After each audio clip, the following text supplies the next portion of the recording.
order at 6 p.m. We're going to approve the minutes first from May 14th at our regular select board meeting. A motion? So moved. Seconded? Okay. Any discussion? I'm sorry. The minutes of the 14th. There's a discussion, sorry. Okay. I'm concerned that we approved the use of the upstairs. It says that we approved it, but then we had a discussion that we wanted to make sure that they were instructed not to go near the windows, and we were going to place a warning on the windows or something like that. That was informed, but that's not reflected in the minutes. I went up there the other day to look, and there's nothing that indicates, there's nothing to prevent children from messing with those windows. We have some upcoming requests for use of the upstairs, so I think the minutes should reflect our concerns. So talked with Lenka about it, and she was going to speak with the Leland and Gray players, and she was willing to do the walkthrough. Okay, and should we discuss signage? And she also said she would do up some signage. Okay. Well, it's okay. It's not up there. I'm trying Yeah, I'm to not sure what find the the. timeline is, but other than June 7th is the next meeting. Yeah, here we go. It's item number 9 under new business, I believe. We're on the May 28th meeting minutes. No, I'm on the 14th. New business. Marrow makes a motion to approve Leland and Gray journey away request to use town hall and have Evans sign on behalf of the board. That was when we, at the point at which we discussed the need to caution them about not opening or not touching the windows. And that was to be part of that motion. And I think that should be reflected in the minutes. And we should somehow follow up on that because also in the next item under new business B, Bob DeServio was expressing his concern about the windows. And so we've been notified of it. We need to reflect in the minutes that we are. So if I'm hearing you correctly, you'd like adjusted to talk about the windows and Correct. The signage, etc. Correct. And maybe we could ask Connie to get from Atlanta a time frame on that. I think it needs to happen before any events go. Well, That was yeah, our I think that's the understanding. plan, but we didn't have a date Okay. to that plan. Okay, well, we have new requests coming up, and so maybe today, when and if we approve those requests, we'll fold into the minutes that has to be in place Yep. Okay. for the event. All right. Any other discussion on the minutes?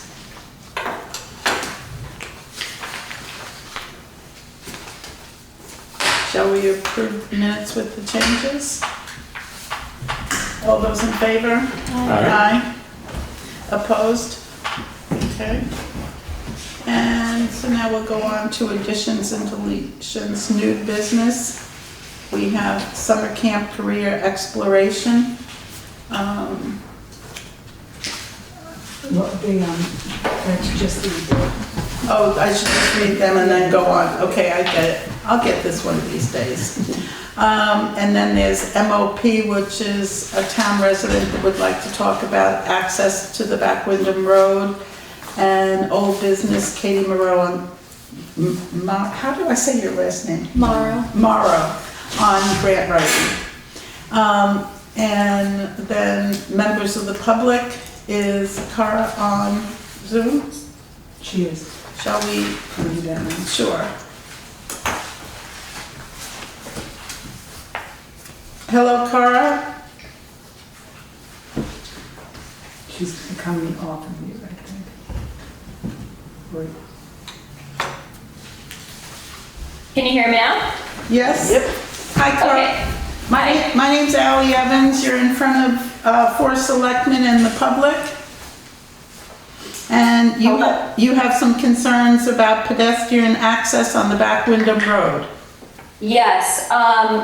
It's been brought to my, so I live on the bottom of Back Windham, set back a little bit. And it was brought to our attention like last week or so, that the stone bridge was going to be getting repaired, and that with the repairing of the bridge, there was no access for pedestrian access being considered. My main issue with that is that I have two school-age children that walk to the bus stop at the West Townsend store every day to get on the bus, and they need to do that. I have to leave. My partner, Charlie, their father, walks into the bus stop and picks them up every day, and I need to leave for work before they get on the bus. So they need to be able to get to school. On top of that, I did also do a little research. So before the bridge work's happening, it's an 8-minute walk, 0.4 miles to the West Townsend store. With the bridge repair happening, that will add a 20-minute drive onto anyone's commute who lives at the bottom of Back Windham, who will be affected by the bridge. That's going up Back Windham Road, down Chase Road and Gale Lane and into South Windham, and then back down, all the way down Windham Hill Road to only get, just right down to 30 again. Mm-hmm. So that's adding a 20-minute drive onto my daily commute every day, twice a day, for the bridge repair to happen.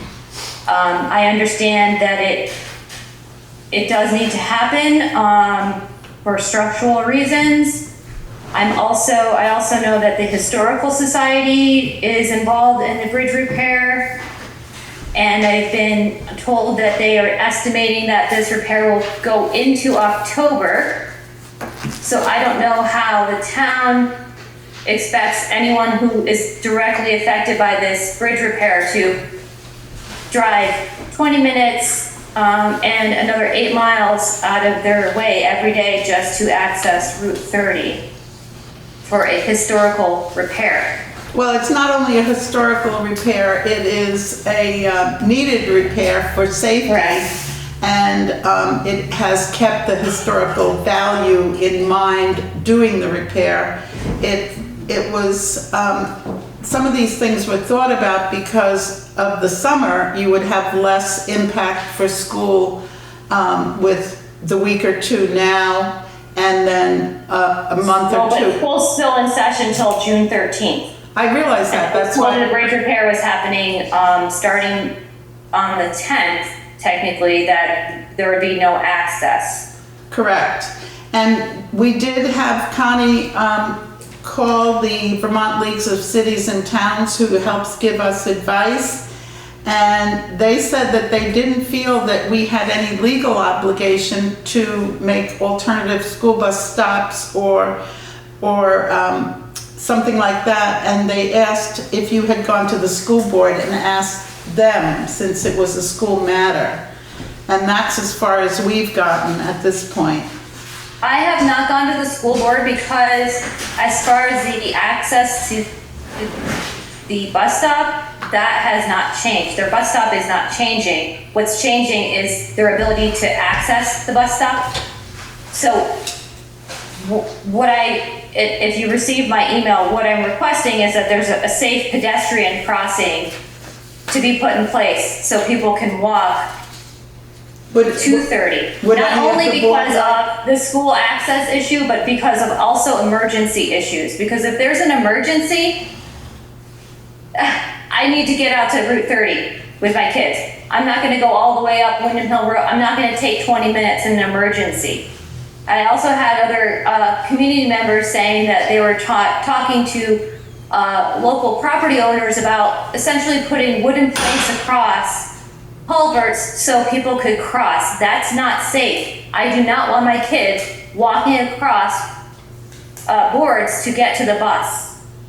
What would you suggest? They are required by law to go to school, so Okay. they need to get there. What is your suggestion?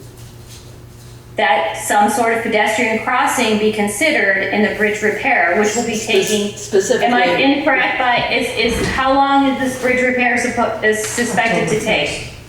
It's supposed to be completed in October 1st. But then we have to pay. Yeah, and today is almost June. So from then till now, all of us who live down here are expected to drive 20 minutes out of our way every day just to literally pop out the bottom of Route 30 to get to stores, to get to emergency services, to get to doctor's appointments, to get to all of that stuff. So I do believe it is not out of the realm of consideration that the select board consider that maybe somebody could just walk across the bridge if they need to get to school or they need access to those things, because that's a big detriment to the people who live right here. It is a big detriment and it's a big inconvenience. And an alternative is to not repair the bridge. No one's asking you, I'm not asking to not repair the bridge, but I am asking you to consider the fact that the people who live right around the bridge are going to have to alter their everyday traveling, not only alter, but taking a huge, like a 20 minutes just to get right out to the road, and my kids need to get to school. Okay, My kids need to access that bus stop. we understand clearly your concerns. It is not in the realm of feasibility to create an alternative vehicle crossing, because the vehicle crossing is the bridge itself, and it's being completely demolished and rebuilt per historical standards. So what is your suggestion for A pedestrian crossing? Yes. A pedestrian crossing? A safe pedestrian crossing that my kids can cross over the bridge to get to the bus. And what? Well, these things were considered. I'm Katie Marrow. I was on the committee for the past year or so for this bridge project. We did talk about a lot of these different options. Part of our biggest problem with any type of pedestrian crossing is that everything that surrounds the footprint of this very small bridge is private property. So we're not able to do anything on private property. It would be at the kindness of the property owners to make those decisions. It's not up to us, and we are actually not allowed to do that. Another thing that's affecting the timeline, which feels very inconvenient, and I apologize for that, is that the rivers and streams, we have to deal with a department through the National Park Service and through the state and through the federal government that deals with rivers and streams, and they do not allow you to do any work above a river and stream except between June 1st and September 30th, is it, Jeremy? Correct. So our timeline really had to fall into that footprint, which we thought, okay, that seems okay for the schools. It seemed like the least impact to kids needing to go to school. And, we understand that this is a humongous hiccup for people to have to drive the opposite direction so far. And especially for you, you feel it the most because you're that close to it. It's certainly not a hiccup. It's a social economical issue for me because we are a one-car family and I need to get to work in order to support the family. So it's not a hiccup. I'm sorry if I used the wrong word. I totally respect that and I understand that. And I think that maybe that this being a conversation, maybe it will open up some of the property owners or something where we can come up with an alternative, but right now. Well, I also want my kids to be able to safely cross. Like I said, I'm not okay with them walking to school with their heavy backpacks and everything, or walking to the bus stop with their heavy backpacks over some boards or something that somebody threw over a culvert, and I don't even know where they would access. I've been driving around, I don't even know where they would access the road, and safety is the top priority. I agree with that. We hadn't suggested any type of that. This is happening at the end of the school year, then you're also talking about the bridge construction going through October. So that's when the school year starts next year. And that's why it was planned for this time of year, so it would impact the least. Right? Except my family's a one-car family. I need to drive to work to Dover. So how are my kids supposed to get to the bus stop, which is across the road, to get the bus at 7:30 when I have to leave before 7 to get to work every day?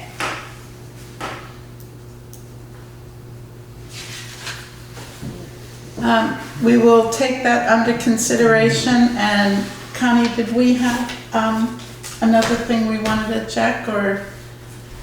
No. I mean, I think what Katie said is that we don't own the land that a bridge could go on. And the other thing is. So my kids are just out of luck?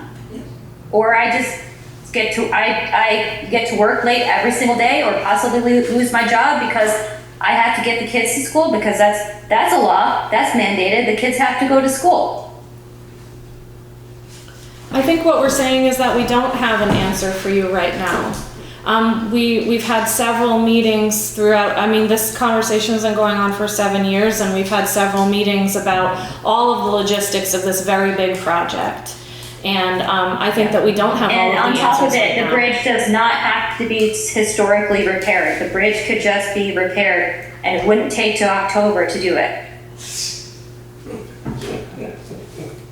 Well, that's debatable. I think it Those was, decisions were made a couple of years and ago it anyway. was looked at either way. I don't think Right. it was being frivolous, Right, time-wise, to consider the historic value. right. It's been a 7-year conversation, for sure. So, In a small room. these meetings are open to the public anytime. Right, I know, and it's hard for the public to get to the meetings. I would, like, you have to also understand that, like, the public can't get to every second and fourth town's select board meeting on 6 o'clock on a Tuesday.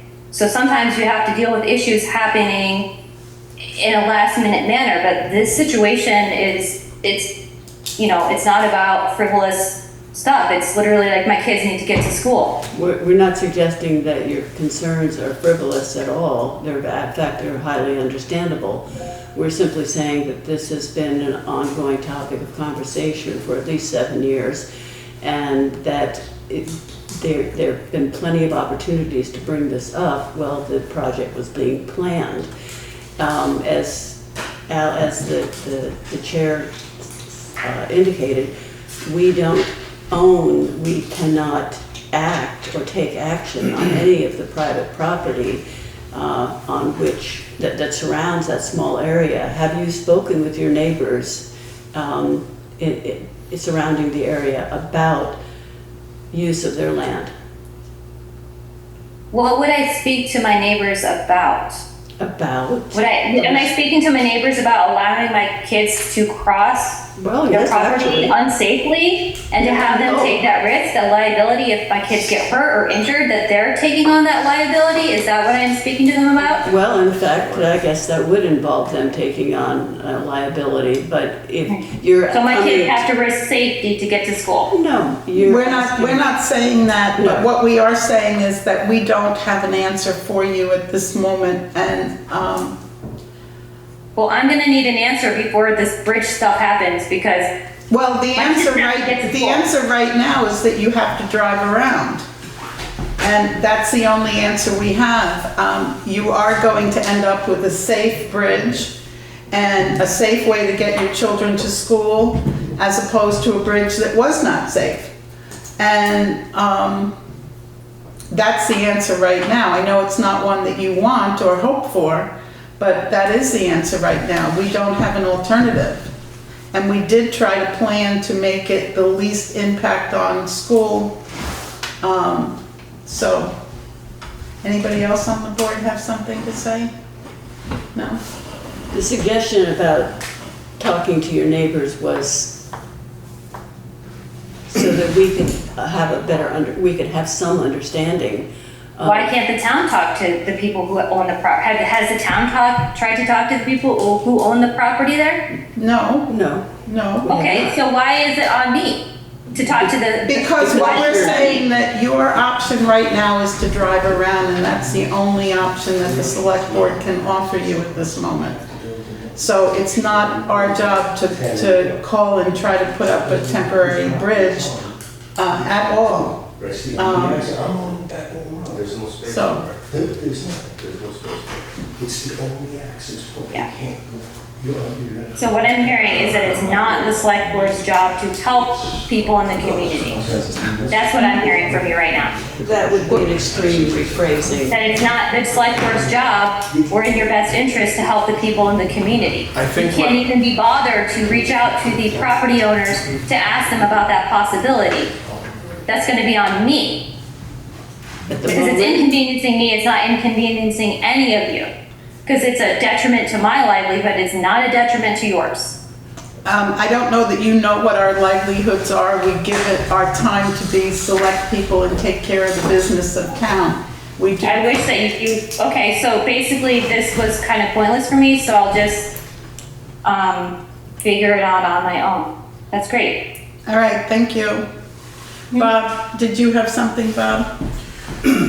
Katie, I'm wondering, when you say you looked into these issues, did you look into asking neighbors whether or not you could have a temporary right-of-way for a temporary pedestrian path? Well, I'm saying that the committee that I became part of had existed before I got there, and what they had, some of the members of that committee, mostly from the Historical Society that I had been privy to, live up that way. And they had thrown out a bunch of different scenarios on how they themselves were going to deal with the logistics of not having that bridge there. And I can't speak that they asked the neighbors there. I know that we had asked the contractor at one point if there was going to be any type of pedestrian access throughout the construction, and he said it was absolutely not possible. And then, so I know that some of the people that lived that way had tried to come up with ways of leaving one car on one side or something like that, and we just kept ending up that there's just not enough space and it's all private property. And I'm on Back Windham Road. It has nothing to do with private property. The only access is over Tannery Brook. Right. The bridge is the only access. Try going up the other way, you can't work it. So it's impossible, even if you asked a private property owner, where are you gonna put it? Right. You're gonna have to build another footbridge. Right. And there was even some of the neighbors that are right there, like right on top of the footprint of the bridge, they're, losing a tree and their flower beds. And I know that's a smaller problem than getting to school, but there is a lot of compromising going on in that direct area with the understanding that we're gonna end up with a safe structure to cross over. Katie, I respect what you said about a 7-year conversation. The first time I've seen anything about this bridge was in Historic Society 2019 newsletter talking about a $283,000 repair. That's the first time it shows up anywhere.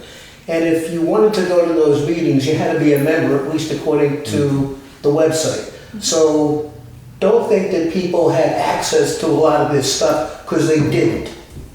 Right, and I am not saying that they had access for the entire 7 years. I'm saying that I've known about it as deeply as I have for the 2 years since I joined the select board.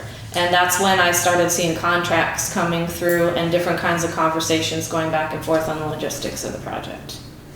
Laura? Well, I mean, there's no money to build a footbridge, even if there was a way. That hasn't been budgeted in, and I think that this is costing the town a lot of money already. I mean, I know the Historical Society has done a lot, but, people are like complaining about the cost of the bridge, much less building another bridge. Even And we if don't could. have land to do it. Yeah, Even if we had money. and I mean, people, if there's a problem, like, talk with your neighbors about carpooling, or there's a lot of people that live up there. See if you can get your kids to catch a ride with a neighbor, or, it's an inconvenience. Well, it happens. I mean, what happens. I say it happens. Right. Okay, but it's like, it's living out here is not always convenient. Right. It's, you're on back roads. And we want a safe bridge. Yeah, and it can be challenging, but we just. Jeremy, did you have something? I've looked at the area multiple times. There's no possible way to put a footbridge in that's gonna not obstruct the construction site and be in Brian's way to do his work. It's just not possible. There's too much elevation change from the brook to the road bed to the road surface. It's just not feasible. Were you able to It hear would cost that? thousands and thousands of dollars to do something like that. Tens She's of still there. thousands. Cara, are you still there? I'm still here. Were you able to hear Jeremy's input? I am able to hear everyone's input. Just to let people know, I have lived here since 2000, so I haven't just shown up. But my daughters have been here for about 2 years, so this is a new development for me. So that's my main concern, is being able to get my kids to school. And that's a Being very, able to get them to school for the last few weeks, being able to get them to school when it starts. that's a legitimate concern. I was, And it really bothers me to hear people speak so callously that I'm being inconvenienced, because it's not about me being inconvenienced. well, that's why I asked if you were able to hear Jeremy's comments, his technical assessment of the situation as the highway manager. He's been on the site. He says it's impossible, even if there were a footbridge constructed, because of the elevation change and because of the terrain and because of the configuration of the bridge. So we're not being callous, we're simply dealing with reality. And we had a bridge that was unsafe and needed repair. And that's the reality.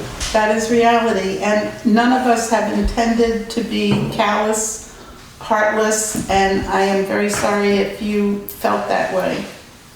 I do want to encourage Cara. This is Nick Suarez, I'm also on the select board. First of all, I really want to just acknowledge the position that you're in. It is very difficult to be there for your children and not really have an answer, and especially right now, we don't have answers, so you're doing all that you can. And you know, we respect that and we see that. As we've kind of said, a lot of times our hands are tied around what we can do to increase pedestrian access. It's private property, it's the construction site, there's just, logistically, it's really not something that's possible. I do want to encourage you to, you know, try to reach out to some neighbors and see if there's some other like creative solutions. Another resident, Laura Richardson, mentioned potentially carpooling with neighbors. But I also want to encourage you to get in touch with the school board, at least so that they're aware of this issue. I'm sure yours are probably not the only kids that live on Back Windham Road and that might be affected by this. And maybe they could also, you know, as they hear about these issues. My kids are the only kids that live right at the bottom. Mm-hmm. My kids are the only kids that will be so greatly affected. Mm-hmm. Anyone who lives up on the top of the hill, doesn't matter to them. They're just they do that every day. They go up, they go across Chase Road, they get to South Windham, they go down. That's how they most left the time. That's the quickest way for them to go. My two kids are going to be the only kids who go to school who it's going to greatly affect. And carpooling, who are they going to carpool with? Because if they can get to anyone across the way to carpool, then that's not a problem. The problem is they can't get across to 30 without going all the way up Back Windham Road, all the way through Chase, all the way to South Windham, all the way down Windham Hill Road again. There's no carpooling option. Possibly if you spoke, Ally Evans again, possibly if you spoke to the school board, they could send a driver. I mean, school boards have an obligation to get your kids to school. And they're aware of this, and why don't you talk to them and then get back to us? But They will do that. Okay, thank you, Cara. Yep. Okay, then we'll move on to, there's no correspondence, the warrants are, I make a motion that we approve the warrants for May 28th, 2024 as follows. Payroll in the amount of $12,386.50. Payroll taxes in the amount of $5,694.93. The general fund in the amount of $4,685.25.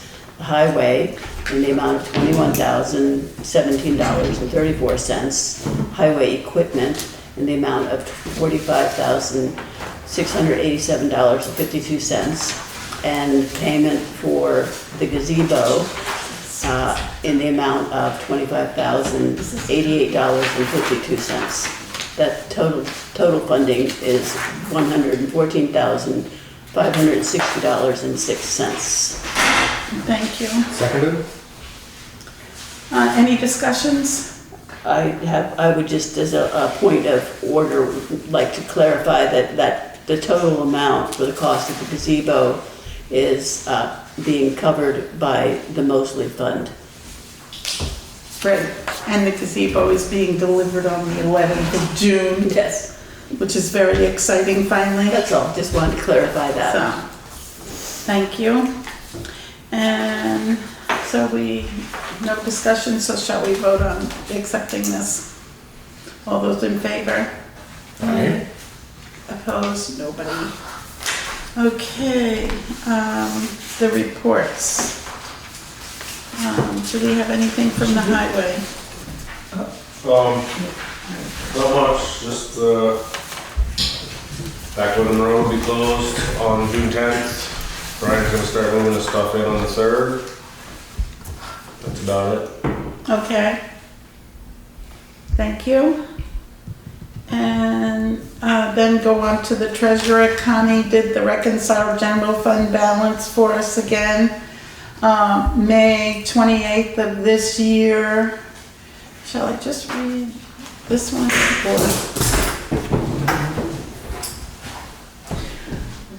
So basically we have this much money. We have $1,466,775, and then we have amounts due $151,798, and it gives us a ending balance of available money of $1,324,000. And after all the obligations. And then after the obligations, reserves, etc., we're down to just over $1 million, 996,000. Under. Just under, yeah. And we just collected the taxes, and we had quite a successful tax collection, so. Then the town clerk's monies, she brought in $1,282 this month, and the packets have a detailed bit on that, if anybody's interested in seeing the fine points. Then we move on to, I don't have anything as chair. Where is cleaning? Do we have anything for cleaning? Yes, I can report on that. Okay. At the last meeting, it was decided that Ally Evans and I would look into or think more deeply about this light cleaning of the town hall and garage position. There was some discussion at the last select board meeting of expanding that position to include possibly running of the trash compactor if needed, and adding on into many different possibilities for that position. And our opinion was that we don't know enough yet. Expanding the position so rapidly and without understanding of what's involved and what's needed would be imprudent, and that the town hall is a definite, cleaning the town hall is a definite need. Excuse me. There's going to be a clean out of extra oddities and files coming up the next 2 weekends. No, Friday, yeah. Friday. And we suggest that we ask or put out a request for a one-time cleaner event for the town hall, cleaning the town hall. And that would give us time and information to understand what a clean town hall looks like, maybe what it will require to maintain it, And also give us time to tour the garage, the town garage, and get a sense of what's entailed in that. And get some figures from Get some Jeremy figures. about snow plowing hours. I know you can't guess how much snow we're gonna get, but we know how fast the grass grows. We can give an idea on how many hours a month it would take to mow the grass.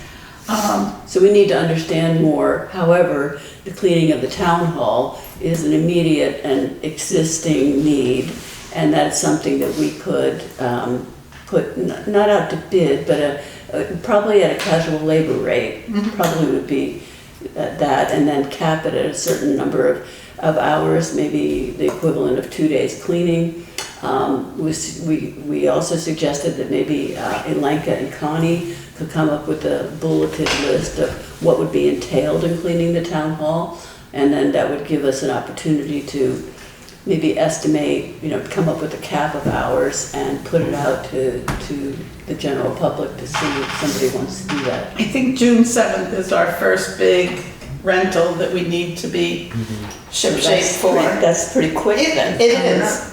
It is. So, should we make a motion to ask Connie to, how about we call some of the people that put in their names for the cleaning and see if they'd be willing? That might be the quickest way, because we already have some people willing to take the job. Got it. And possibly say to them, we're rethinking the job, it may grow bigger, but would you be willing to come in and give the building a once-over? That would be smart. Also asking Connie and Elenka to line out what that entails. Right. Like where to start, what that even entails. So it wouldn't really change from what the original job posting was. This The would not duties be a right now. position, this is a one-time gig, if you will. Right.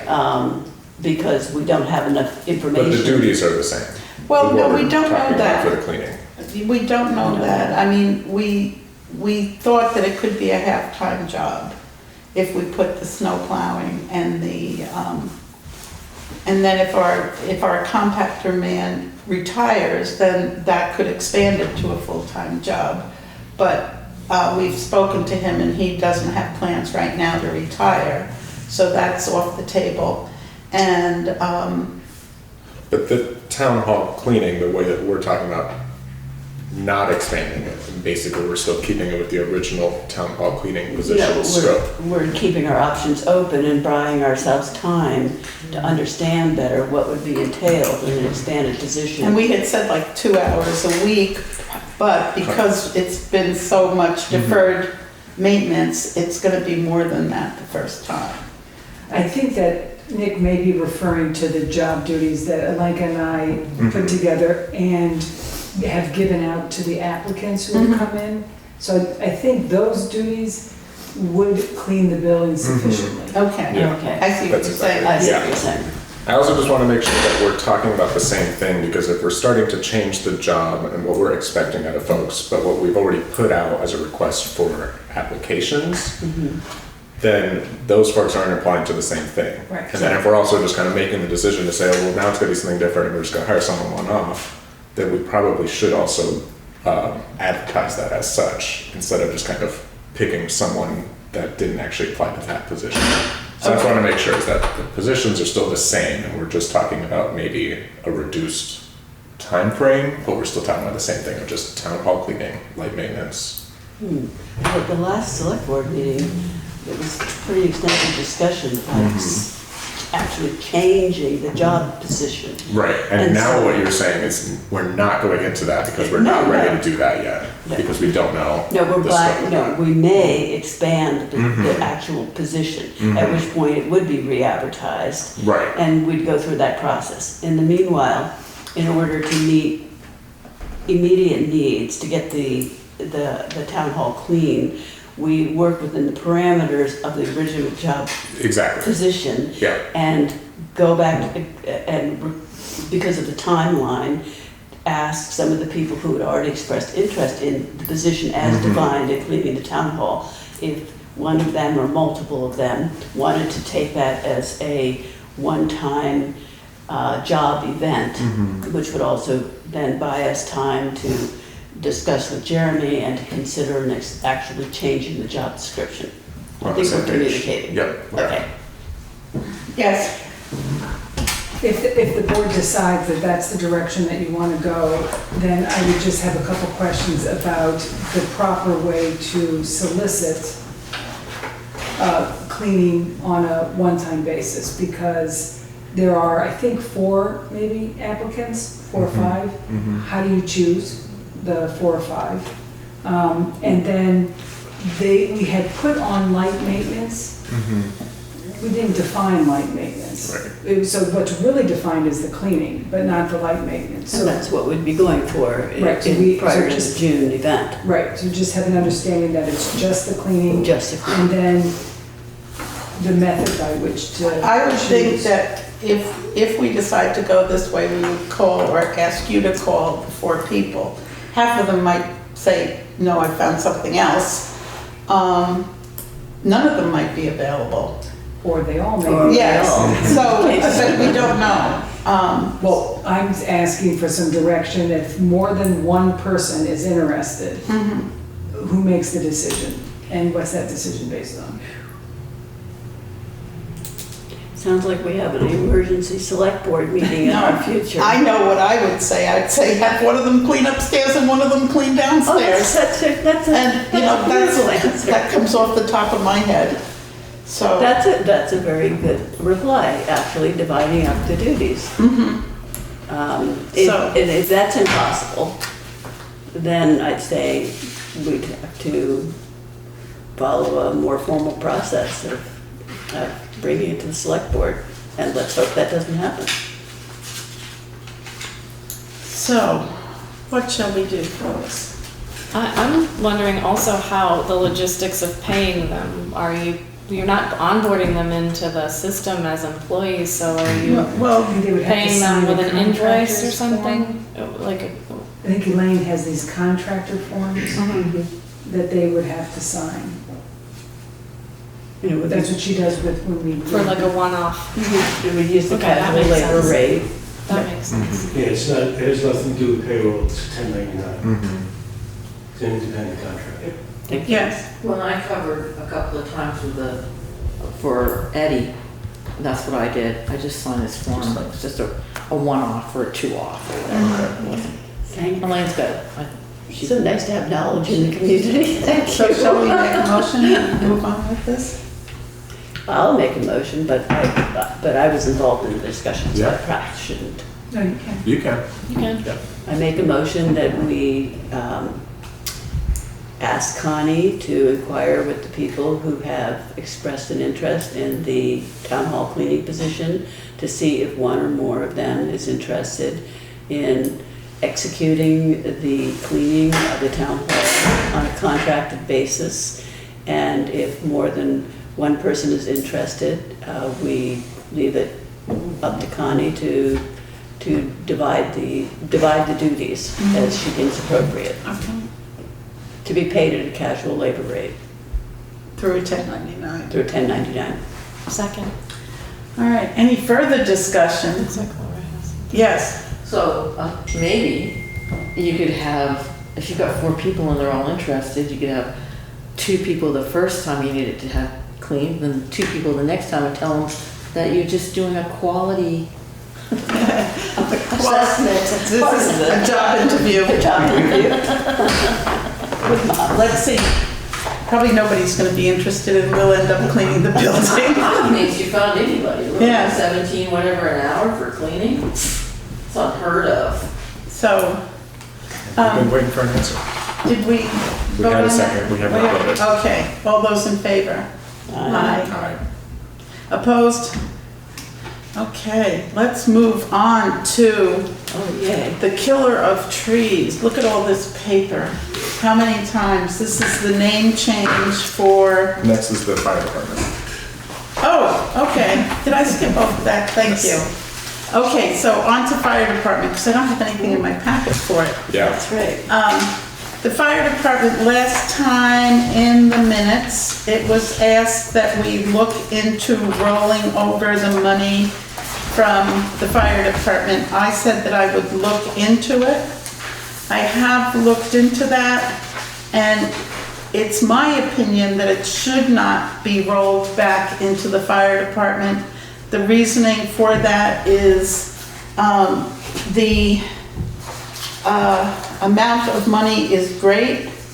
The amount of unused monies in the fire department section of our town report / budget was not used. And if we don't roll it back in, what happens is it goes to defray other costs and then rolls into the surplus. And I realize, I've been doing other research, I realize that we need a new firehouse and we need good fire department tools, etc. They've done plans before, it's never been approved. It's this select person's opinion that we should go to the townspeople in town meeting with a good firm plan and be very transparent instead of rolling 25,000 of unused funds into a reserve account. Be just letter of the law, straightforward at town meeting. This is what we need, and that's the research that I said I'd come back and give you folks. So, Question, if the money is rolled over into a reserve, it becomes a reserve account, is it usable by the fire department for anything then? So it becomes undesignated money. correct. In that case, I No, think no, it that, becomes designated money. Right now, if it doesn't get rolled over, it's undesignated money. That at the end of the fiscal year, Goes on. undesignated becomes part of the surplus. right, If it I was rolls- asking a different question. Okay. I was asking if it is rolled over. It's designated. It's designated fire department, Fire but not department. fire department bum bum bum Specific. truck or fire department bum bum bum building. It's just general. Basically a slush fund existing within the fire department budget. It adds to their reserve. It adds to their reserve, which I think that given the amount of money that's taxpayer money, I think that the taxpayers should, the townspeople should have a say, make a decision, a clear decision about designating monies for the firehouse, just as they were doing for the capital, for capital funding for road equipment, which we so desperately needed. Same process. And that was my opinion. So shall we make a motion or? Do you want to? So I just want to clarify, the reserve fund that was proposed to roll into, that is just a reserve for the entire fire department budget. It's not a reserve for building a firehouse. Correct. And, yeah, okay. I think for me, I'm not ready to vote on anything. I think I'd like to have the members of the fire department here just to have a discussion. I know that it's not inevitably, like this is a decision we will have to make, but the fire department is just such an important thing that we desperately need, and I just want to have that discussion around a member or two of their. Yeah, well, nobody said that they weren't important. In fact, No, I'm not saying that. Yeah. I'm just saying that's where I'm not sure that they're involved in the budget process, how much this is a budgetary issue. I mean, they can certainly come and speak. Are we talking about $25,000 from last year's budget? Just And we're coming rolling up over. on fiscal, so, and has that always been the way that it's been done? And Not so always. why? No, last year it was, but I'm not sure how many years it's been done. Yeah. And is it done for other departments? no, and there's no other departments have that much extra. Remember that last budget sheet that we had that was 94% target? And that, leave it to Nick, he's always got it right at hand. No, I don't. No other department has been allowed to do that. Has that kind of money, so, And that's not the process used for other departments? no. Okay. No, and in fact, the board said in town meeting how bare bones they did all the budgets. Well, this one section was not bare bones. And then to roll over almost, it was a little less than $25,000. To me, it just didn't seem as transparent as we all would like it to be. And, Doesn't mean that the money wouldn't and couldn't be used to contribute to the creation of a new firehouse. It just needs, No, well, the ones- townspeople would raise it at town meeting. need to vote on that. Yeah, and, you know, our town is pretty darn wonderful. There's very little that they say no to. And I think that coming to them open and honest and not like, well, this one part of the budget had extra money, so it went over here, and then ask for more money. I think we just sit down and figure out what we need, and, you know, I got this study in 2020, which I have on file, for a garage. It didn't pass, but we can figure something like this out again and start from there. Because as I said, we really do need a fire department that's well functioning. So, I've done my report. What do you folks say?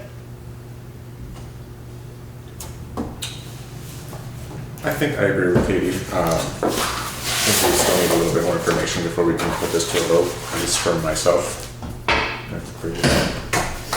Okay, so then, yes. Okay, I was off on the timeline. Fiscal year ends at the end of July. Right, we have 2 Yeah. more meetings End to of discuss. June. I think End of that's June, what I'm I'm sorry. saying. That's all right. Shall we ask Connie to contact, or to whom would a request for information go in the fire department? Well, I just want to remind you that Sherwood is The treasurer. and he's very active in the fire department, and he is the person who made the recommendation at the last select board meeting. So it may be Sherwood is the contact person. Well, then perhaps we need to ask Connie to ask Sherwood for an explanation and a rationale for his request. That would be helpful.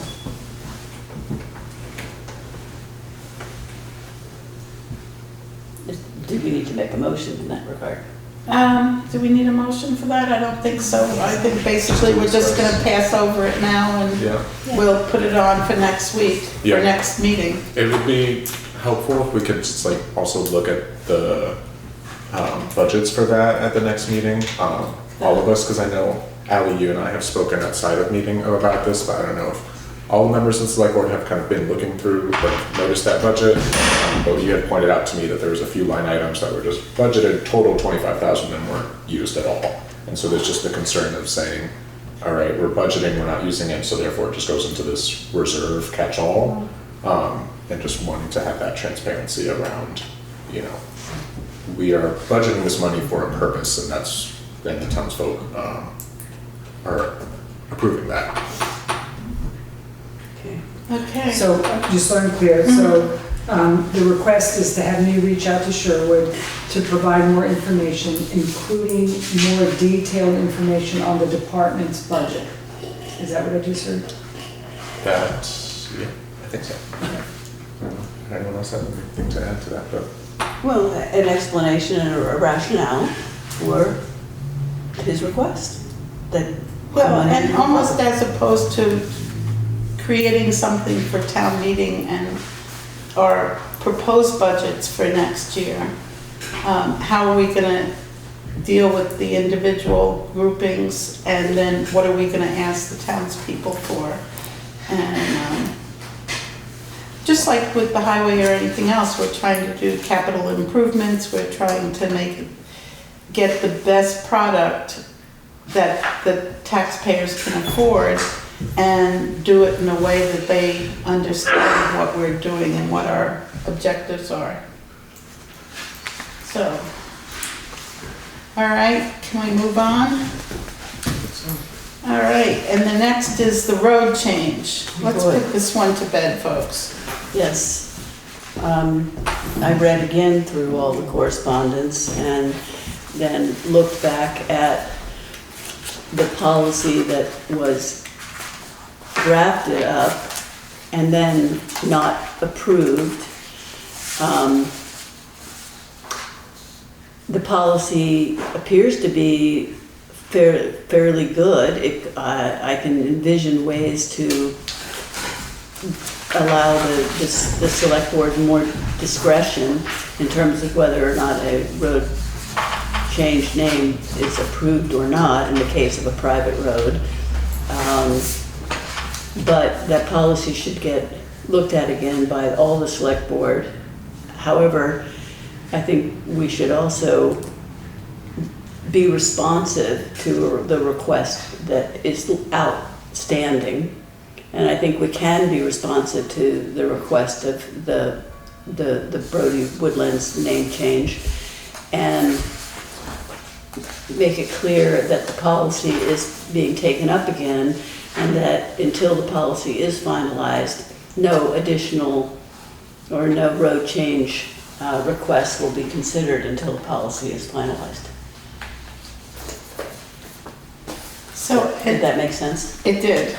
And also to add to that, the way I understand it, I wasn't on the board then, but from little bits and pieces I'm gleaning, is that it was unsure if the family had to come to the board at all.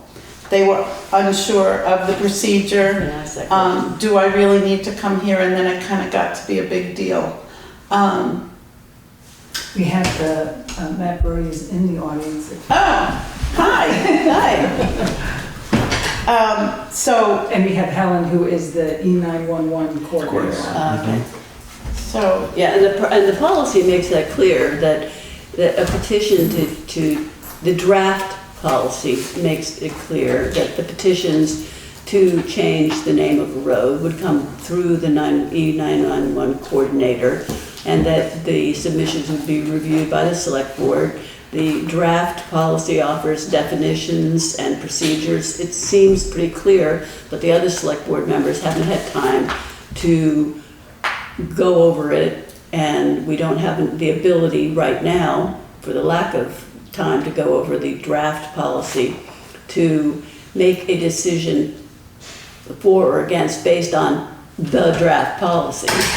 So to create time for us to reconsider the draft policy and put it in final form, well, being responsive to a legitimate or a understandable request to change the name of a private road, that so we're gonna act on this request and we're going to review and finalize the policy. Thank you. Okay, and that's a motion. What's the action now? The action is to approve. Yeah, I make a motion that we approve the request for the name change of the road, and that we take up again consideration of the draft policy in order to create a final policy, which we'll use henceforth in road name change decisions. Thank you. Seconded. All those for any further discussion? I just want to mention I was here for the whole lineage of Mr. Brodie coming before the board. And I abstained a few times, including in the final vote that would have allowed or not allowed. And the reason that I did that was I maintained that I felt that unless we had a policy, the concern of several members of the board was this idea of setting a precedence with road name changes, and I felt that the best way to avoid that was to have a policy in place before I personally voted on any name changes to roads, because just, you know, when you're on a board and you're listening to everybody's point of view on things like that, you want to say, okay, well, the best way that I felt to move forward was in form of the policy, which we did work on a lot, and Rob Sweiger, who drew it up, I thought it was a very fair policy and made a lot of sense to me, and we went back and forth on a lot of the terminology. I still have to admit that I do sympathize with Mr. Brodie and completely understand where he's coming from, and actually have no objection to the name he chose or anything like that. I just personally am not ready to vote until we have a policy in place. But that's just my opinion. So should we go ahead with the vote, or? Yeah. Mm-hmm. So we have a motion and a second. All those in favor? Aye. Opposed? No, Or I'm abstaining. Okay.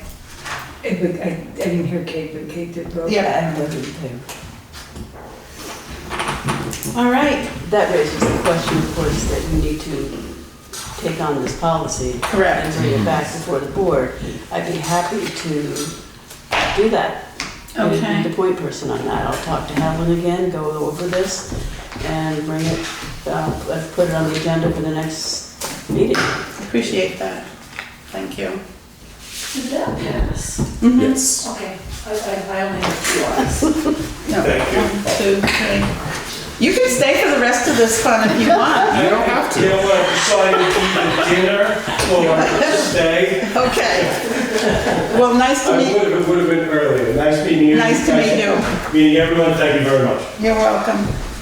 Okay, then we are on to KD on the report on grant writing. Hi, yeah. So I have met with several different people and pursued more of the VLCT training, which has been extremely helpful.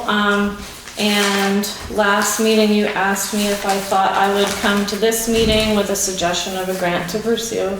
And I do have a suggestion of one that I would like to pursue. I would like to pick up with that same T-Mobile grant I was pursuing before and get it for the repair of the fountain, if possible. I went back onto their website to see what had been funding from their postings after the winter funding. It's a quarterly grant.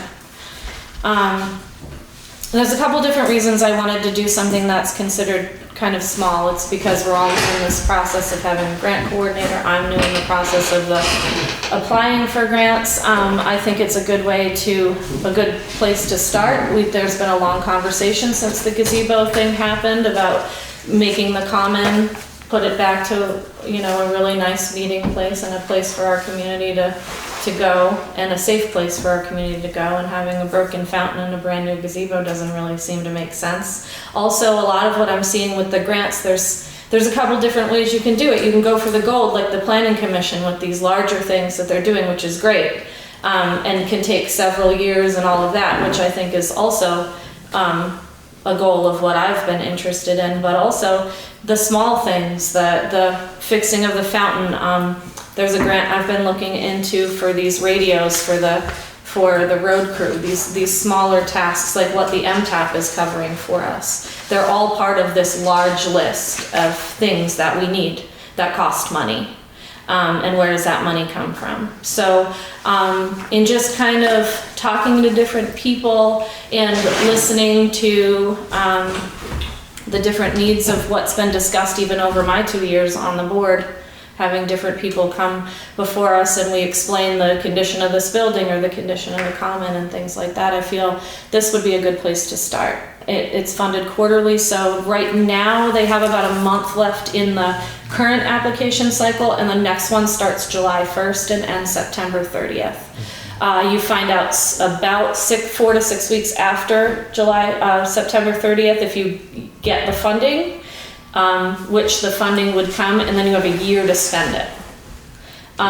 So I feel like if we were to try to pursue a repair for the fountain, that might put the repair to not happen until the following spring. That's what I was gonna ask about safety, and if we Right. had to put money into it, would it ruin the grant possibility, except? Right, so these are all questions, as I have not gotten an estimate yet or anything like that. I did call the town of Newfane because they have a beautiful fountain, and I was trying to talk to them about how that happens, like how do they keep it so nice. Theirs is owned by the county, so that's a further thing that I need to, they don't have anything to do with that. They have a guy and he comes and he deals with it, and so I've got to pursue that a little bit further, but I pay it through a Windham County tax. yeah. We probably do. So I didn't get much of an answer in terms of contractors or anyone to come and even give us an estimate on the possibility, but I do think that even if it doesn't happen right now, it would be nice to bring it back to its former glory if people supported that idea. I did, Bob, look into some of the historic preservation stuff because I spoke to Devin Coleman, I believe his name is, and he's the state historic architect. It's for the windows? About the windows and the slate roof.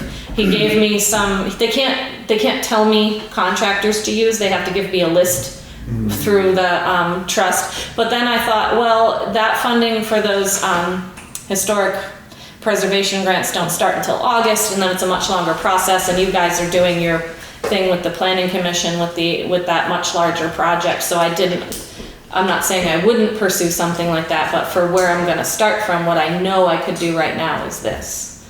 So I'm not sure how people feel about that, but.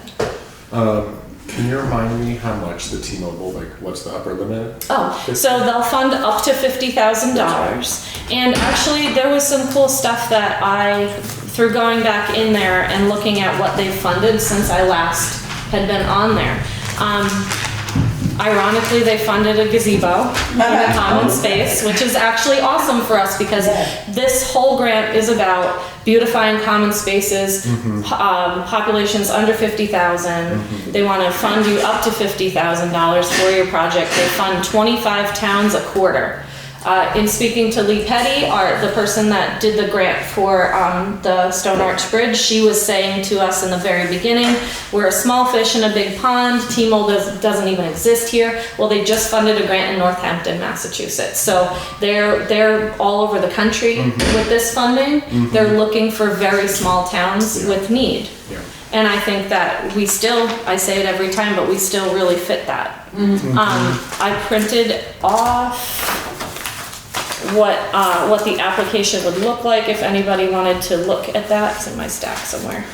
And you know, what the kind of questions that they ask. But we've already also discussed with the stakeholders of the town, the hospital, the school, the select board, a lot of members of the public who are in support of the further beautifying of that space. So the letters of support from the community would be very. We've delineated ownership It's kind of like an exciting, bustling time for all of that. And we have a keeper of the common. Yeah. Yes. So.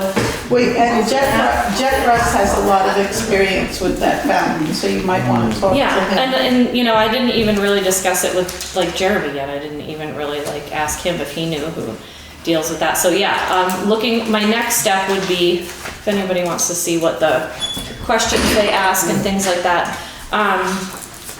But so going back to what they have funded recently, they say that when you're applying for grants, you really want to look at what they've been funding and why and what it entails. And there's so many examples. Jacksonville, Alabama is where they did the gazebo in a public safety complex. Camden, Arkansas, they turned a former lot into a community green space. So Clinton, Iowa, they restored a community center. So they want these small community meeting spaces, and they want to give some funding to that. There was even some where they did wiring in a town hall, which I thought, whoa, but ours needs probably more than $50,000. But this is from the winter funding. We haven't found out what they funded in the spring.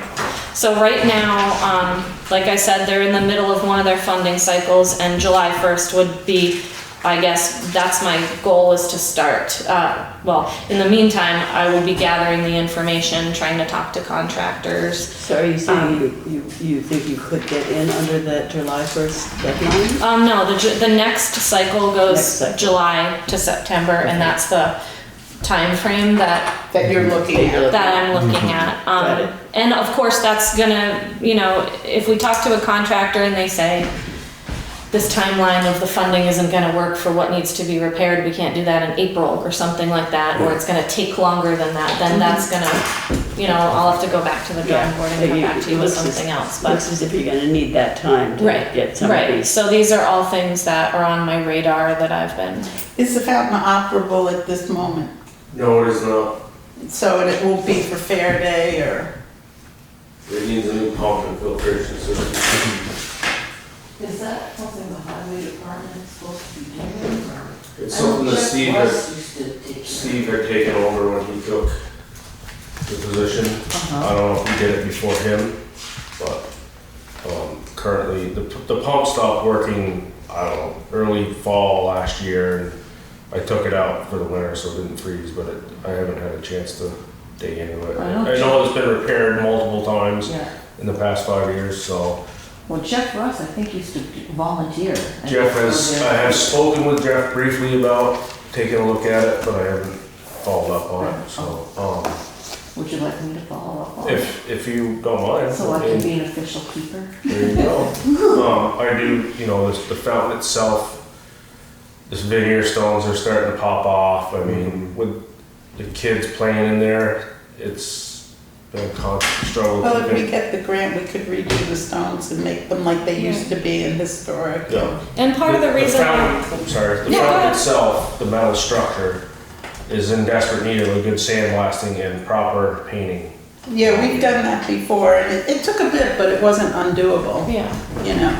And So should we go forward on fixing it though, or not? Or attempting to fix it? We're discussing whether we recommend that Katie is suggesting rather that she follow up on this T-Mobile grant But us maintaining it in the meantime won't in the impede meantime. Well, that. fixing it may impact the grant, because isn't this turnkey or? I mean, so I think I'll call them and I'll ask them because it's a little bit different than the gazebo. The gazebo was a brand new structure, a brand new, to them, there was no gazebo there and then we needed to put one there.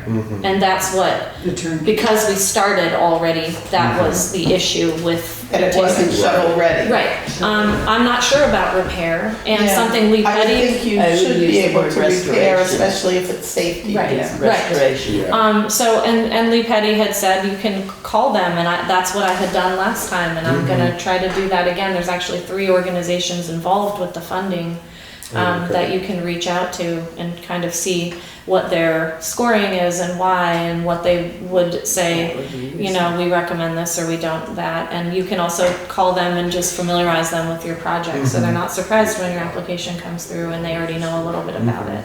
Yep. So these are all steps that Self-familiar. under my next steps, these are Yeah. the things that, Have you seen the write-up in the historic books about the fountain? you told me about Yeah. that. And I think that that's a good way. Also, what the VLCT woman was saying today in the webinar was like, you want to have an impactful reason, but you can't have a long-winded one. And it's almost like 2 sentences and you need to be Gotta able to get their say, attention. you know. Picture. So all of that information, that's why I also feel more comfortable waiting until July because it gives me an extra month to put all of that together and to figure out if it's even, you know, feasible time-wise. Well, thank you for the report. There's no questions more. So should I call Jeff or not call Jeff? Yeah, yes, please. Call Jeff. Please do. Okay. Yes. Oh, Kate and Katie talked about the windows.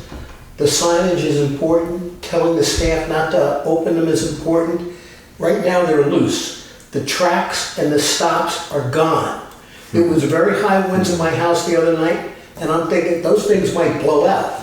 So don't delay on getting that list to someone who can handle it, and at least make temporary patches to those things, because they can disappear, they can fall out. I found at least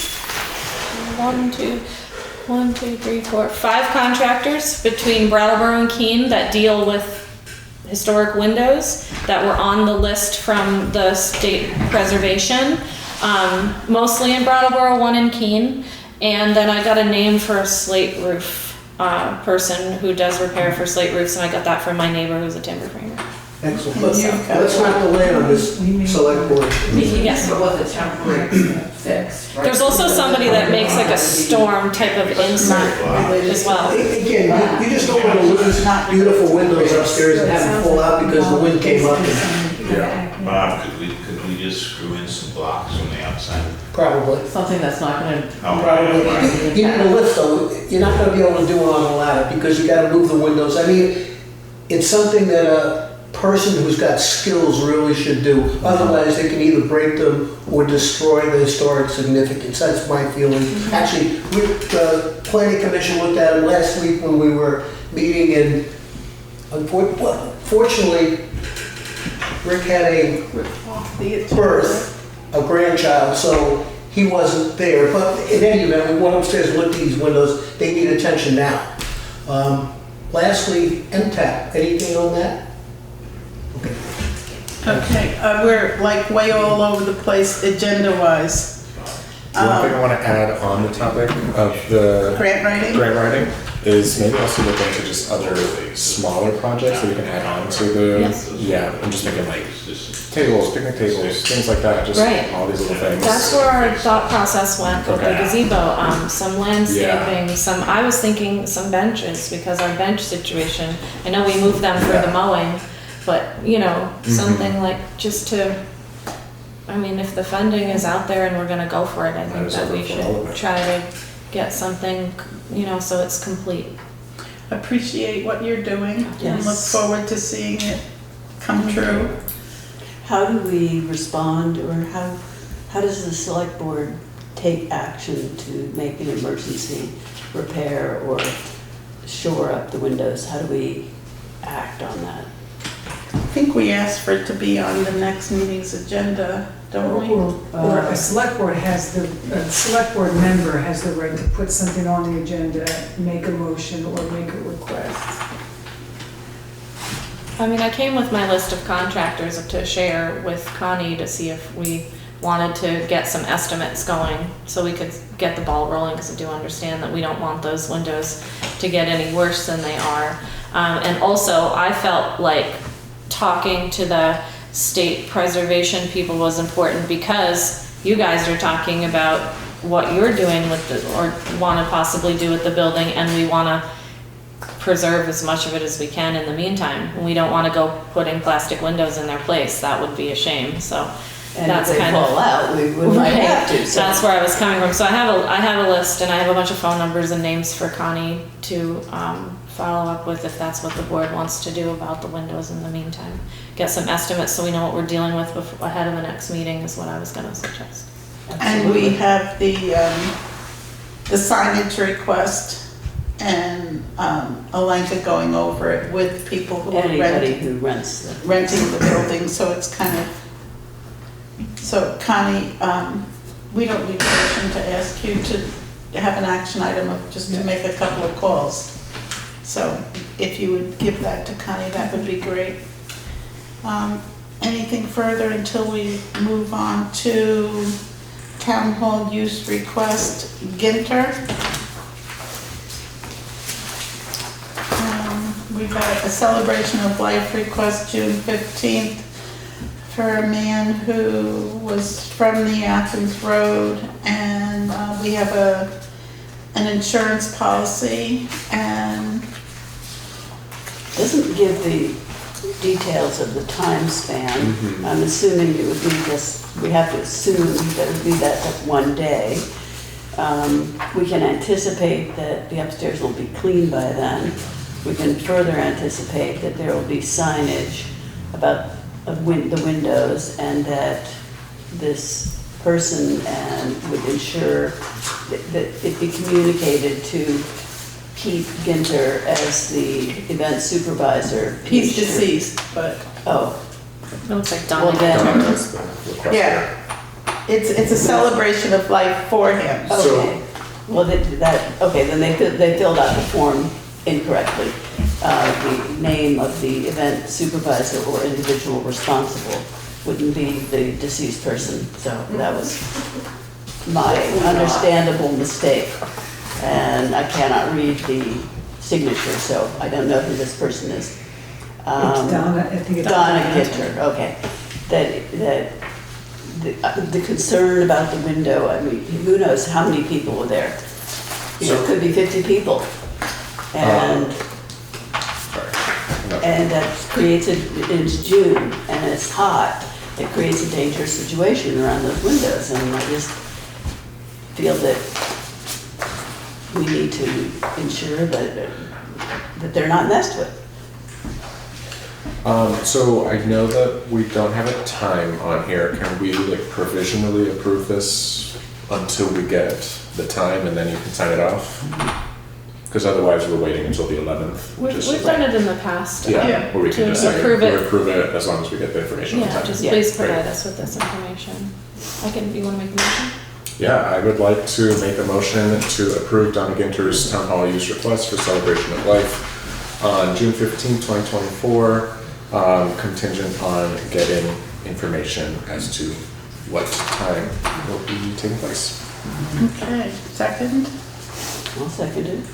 I think, have we had enough discussion and we'll vote? Can we amend the motion to say that Ally could sign off on it for us? Kate, can you amend it? So we I can amend the motion to say that Ally will sign off on behalf of the select board when the information is provided. Second. Okay, all those in favor? Aye. Opposed? Okay, then we go on to the West Townsend Stone Arch Bridge funds. I had said that I would look into this a bit because in the past it has always been that the town treasurer holds on to monies voted by the townspeople, regardless of how they're earmarked. They're here, the Historical Society gives us bills, our treasurer pays those bills out of the money that the townspeople voted. It wasn't just to hand over monies, and the town treasurer is fully bonded and insured to do those processes. So I, for one, am not in favor of just turning the monies over to the Historical Society. Yes, they are earmarked for the Historical Society, it's my opinion. And we could ask for a legal opinion on that if we want, but it's up to the board. I'm just one person. I just want to make it clear, this wasn't on the agenda, so, Okay. right? It's not on there. This is not the It was just, you received an email, copy of an email, but it wasn't. But, so we don't have to discuss anything. Okay, we'll pass right over on it. Excuse me, Alan, Yeah, if we can we stay on that subject for a minute? I'm not sure we should if it wasn't on the agenda, but I just assumed because I had the paper here that it was agenda. You made the suggestion, get a legal opinion on it. Because the Historic Society is not a town department, has no standing with town per se. The contract with Standing Stone is between the town of Townsend and Standing Stone. Giving money to an entity that has nothing to do with Townsend, we don't know if they're bonded, we don't know anything about that. I know most of the people on the Historic Society, I like them and I trust them. Things happen. You shouldn't be giving, meaning the Townsend shouldn't be giving someone the town taxpayer money. That contract is with Townsend. So your point about the legal opinion, it's late, but I can see issues coming up with this particular aspect. And I think a legal opinion on how properly to address this is a worthwhile spending our money. So, Being being that that a contract is between Standing Stone and the town, then the town can just pay a bill to Standing Stone directly in the amount of the monies that have been committed to the Historical Society. So doesn't go through the Historical Society, it just goes right to Standing Stone as part of a bill. So you send us a bill, we pay it. You're right about that, but the Historical Society has a big chunk of money that's part of this project. The town doesn't have access to that, I don't think. So that's why I say the legal opinion here is money well spent. right, or we could start with the Vermont Leagues of Cities and Towns That would be a first. good- Let's ask Connie her opinion. I'm just trying to recollect, I think it's worth checking with Lee Petty, who is the administrator of the National Park Service grant. I vaguely remember some conversation with Lee way back at the beginning when we were getting the grant about which monies would be used first, when the town's money would actually come into play. And I can't remember if Lee was saying that the invoices should go to the town when it's the town's money turn to pay. So I just can't remember. So I would suggest first starting with Lee about her Then opinion. Vermont Leagues, then we could consider a legal opinion. Or The it's just question a may question already be about what's answered. the best way to pay their money. I mean, it could be as simple as the supervisory committee decides, okay, once the Historical Society deems the town money to be Needed. used, then maybe it's just as simple as Kate says, which is Brian sends the invoice right to the town. I just don't know that. So I would say let's start with Lee, and then maybe the supervisory committee discusses. Yes. My recall isn't exactly like, total recall, but I thought that with the previous select board, it was agreed that the Historical Society could access the town's money whenever they wanted. Well, they Am I will be, incorrect with they, that? Can I do that too, please? I remember there was a discussion about that, you know what I'm talking about? well, but I think if you could put that in other words, when they needed money, they could ask for the money that the voters earmarked for them, or, Yeah. yeah, I'm sorry, well, not just like general town money. yeah. And, but it's just a matter, the question is, do we take this money and hand it over to the Historic Society, or does the Historic Society say, treasurer, we have this $20,000 bill that needs to be paid, we look at it, it's on a warrant, it's all above board and transparent, and we know that it came from the money that was voted, and it's being drawn down that way. So I just want to point out that the treasurer of the Historical Society is on Zoom and has her hand raised. If you want. Okay, hello treasurer. Hi, my name is Helen Holt. I'm the treasurer of the Historical Society, and my impression is that because of this, the grant was granted to the Historical Society, the money has to come from the Historical Society, which is why I made the request back in March for the funds that the town had been received from the taxpayers to be transferred to the Historical Society. Okay, So we I will think take, that the money has to come from us. You can check with Lee, but that's my impression. And since we're going to go live hopefully next week, the sooner we can get that money, the better. Otherwise, the grant goes out the window, my impression. okay, we'll check with Lee, thank you for that. Thank you. Okay, and next we have a 5th grade graduation. VTrans Grant. Sorry, point of order. It's not in the packet. Oh, VTrans Grant, decision to approve. Was that what you were So working it's not on? really a Jeremy decision and to I- approve, it's sort of an update Yeah. and Would you like to give us an update, folks? We were notified, as I think Connie sent around, that we became eligible for some funding.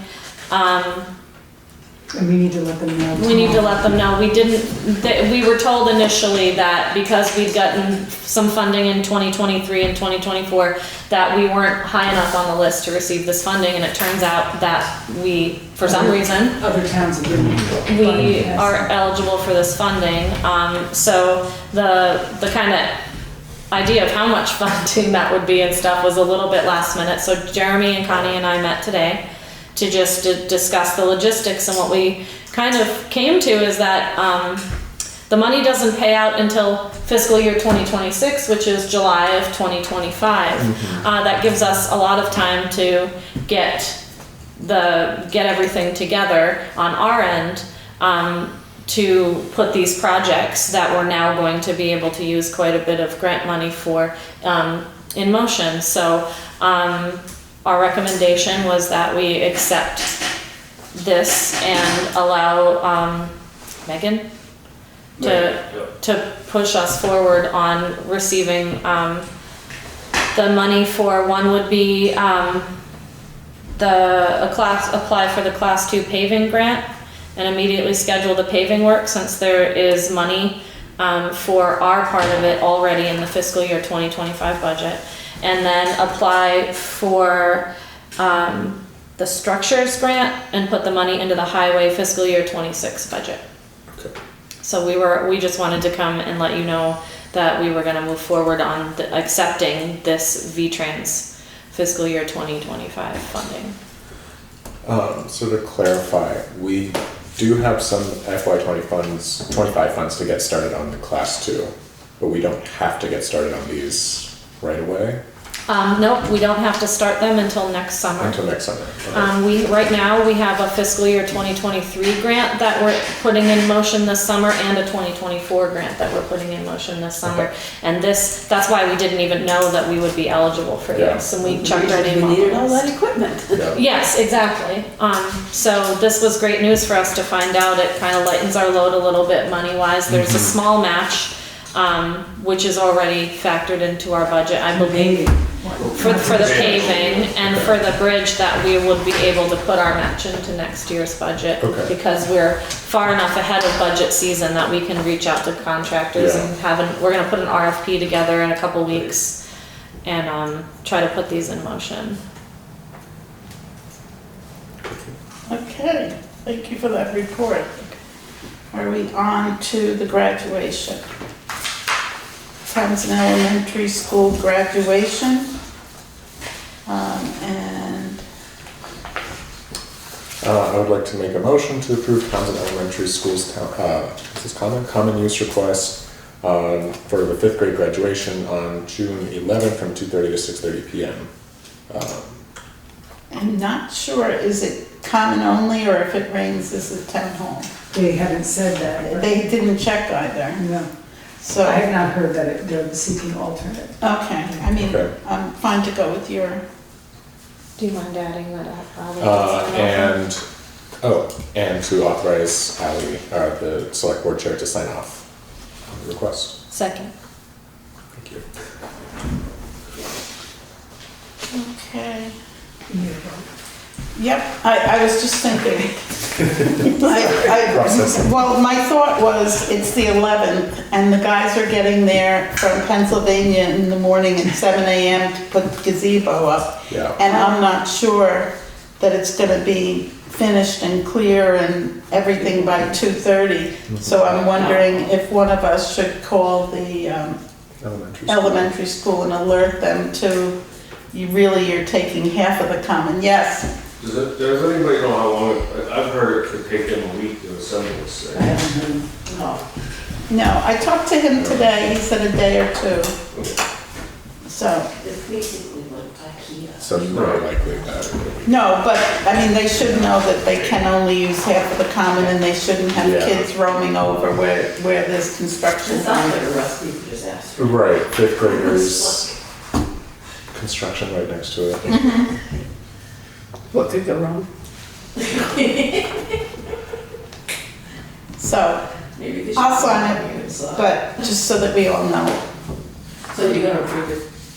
We We haven't heard it. What about the fee? Should we waive the fee because it's the school? Yes. Yes, I did not specify that. I would like to amend my motion to include that we waive the fee for the school's request. Second.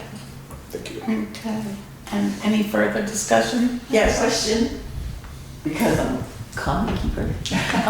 Should I like do a tour, do a walkthrough like Alenka does upstairs before and after people do events? That would be great. Because I have heard that sometimes there's an awful lot of trash and stuff left behind.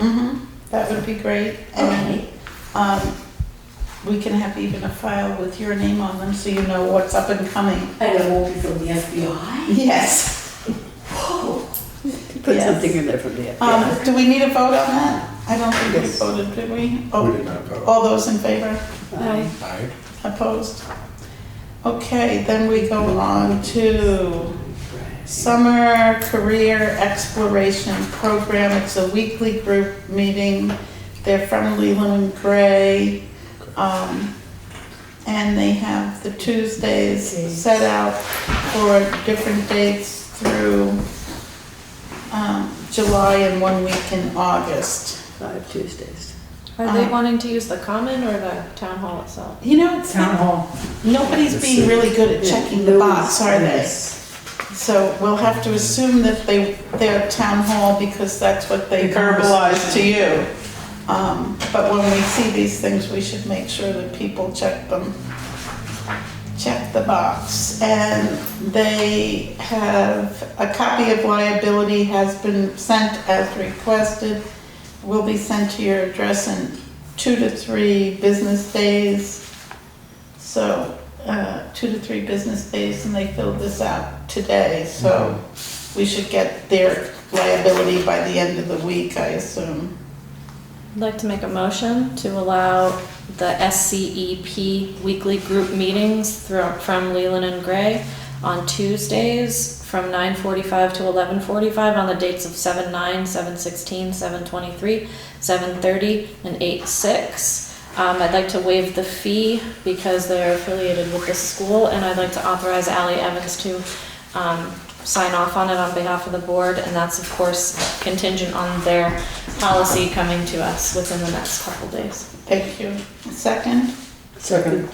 All right, any further discussion? All right, all those in favor? Aye. Opposed? The ayes have it. That's it, right? Well, there's one other item in the package, I'm not sure what it was. That was the letter That that was, accompanied that was request. saying that the insurance is coming, Ah, got it. so, all right, so let's, Adjournment. a motion to adjourn at 7:35. So moved. Okay. Seconded. And all those in favor? Yes.